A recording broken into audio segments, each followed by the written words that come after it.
అసెంబ్లీలో బీఆర్ఎస్ కాంగ్రెస్ నేతల మధ్య మాటల యుద్ధం నడిచింది. బీసీలకు కాంగ్రెస్ ఇచ్చిన హామీలను ఇంతవరకు ఒక్కటి కూడా అమలు చేయలేదని మాజీ మంత్రి గంగుల విమర్శించారు. కామారెడ్డి బీసీ డిక్లరేషన్తో పాటు బీసీలకు ఏడాదికి 20,000 కోట్ల రూపాయలు కేటాయిస్తామన్న హామీని నెరవేర్చలేదన్నారు. గంగుల వ్యాఖ్యలకు మంత్రి కౌంటర్ ఇచ్చారు. మేనిఫెస్టోలో ఇచ్చిన ప్రతి అంశాన్ని చర్చించడానికి ప్రభుత్వం సిద్ధంగా ఉందన్నారు మంత్రి పొన్నం.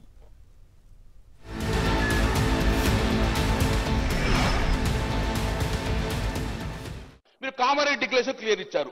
దీనికి ఎక్కడ ఆమోదం అవసరం లేదు, బిల్లు అవసరం లేదు, గవర్నర్ పంపడం అవసరం లేదు, రాష్ట్రపతి పంపడం అవసరం లేదు. అధ్యక్ష, మీరు క్లియర్ గా మీ చేతుల పైన ఒక్కసారి గౌరవ ముఖ్యమంత్రి ఇట్లా ట్రిక్ అయితే అయిపోతుంది. ఏం చెప్పారు అధ్యక్ష?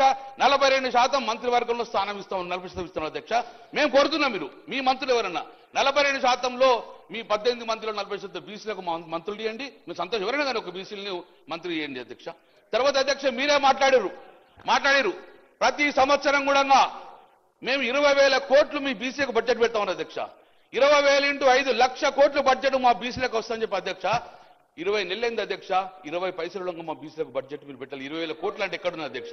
మీరు పెట్టలేకపోయారు. అధ్యక్ష మీరు ఇంకా నేను మీ ఒక్కసారి ఇది మీ చేతిలో ఉన్నది, ఇది చట్టం అవసరం లేదు, ఎవరు అవసరం లేదు. అధ్యక్ష, మీరేం చేసిన అధ్యక్ష? బీసీల కోసం 42% కేటాయిస్తాం. అధ్యక్ష, ఇంతవరకు తెలంగాణ ప్రభుత్వము ఎన్ని కోట్ల వర్కులు ఇచ్చిండ్రు, అలా బీసీలకు ఎన్ని వర్కులు ఇచ్చిన శ్వేతపత్రాలు ఇచ్చారు. అది మీ చేతిలో పని. అధ్యక్ష, 42% ఇస్తే మీరు 1,00,000 కోట్లు ఇస్తే 42 కోట్లు ఎవరో మా బీసీ బిడ్డ వర్క్ చేస్తున్నటువంటి అది మీరు ఎంతవరకు ఇచ్చిండ్రో ఏమని చెప్తా. అధ్యక్ష, బలైన వర్గాల మంత్రిగా వారు కూడా మంత్రిగా పనిచేసినారు. ఇప్పుడు తవ్వుకుంటుంటే పెంకాసులు మీరేం చేశారు, మేమేం చేశారో చర్చ చేద్దాం. మీరు 10 సంవత్సరాల అధికారం నుండి బీసీలకు ఏమి ఇచ్చారు, ఎంబీసీలకు అవన్నిటి ప్రశాంత్ రెడ్డి గారు ఒక్క నిమిషం సార్ మాట్లాడు, నేను చెప్తే విను కదా, వాటన్నిటికి సంబంధించి మేనిఫెస్టోల మీద చర్చ చేయడానికి, ఇతరాత్ర చర్చ చేయడానికి ప్రభుత్వం సిద్ధంగా ఉన్నది.